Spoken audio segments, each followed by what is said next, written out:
possible U.S. I'm not talking about money for Greenland yet. I might talk about that. But right now, we are going to do something on Greenland, whether they like it or not, because if we don't do it, Russia or China will take over Greenland, and we're not going to have Russia or China as a neighbor. Okay?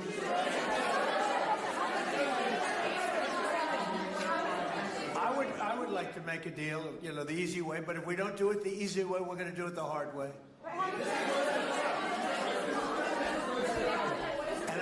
And by the way, I'm a fan of Denmark too. I have to tell you, and they've been very nice to me. I'm a big fan, but the fact that they had a boat land there 500 years ago doesn't mean that they own the land.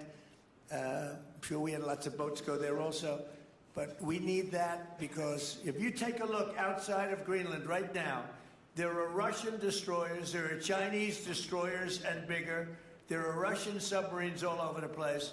We're not going to have Russia or China occupy Greenland, and that's what they're going to do if we don't. So we're going to be doing something with Greenland, either the nice way or the more difficult way.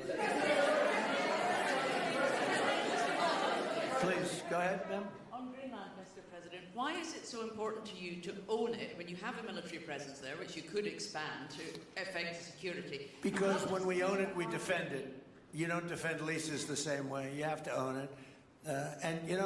With a nation, look at what happened with Obama, with that horrible deal they made with Iran. It was a short-term deal. It was like a 9-year deal. Countries can't make 9-year deals or even 100-year deals. Countries have to have ownership. And you defend ownership, you don't defend leases. And we'll have to defend Greenland. If we don't do it, China or Russia will. It's not going to happen.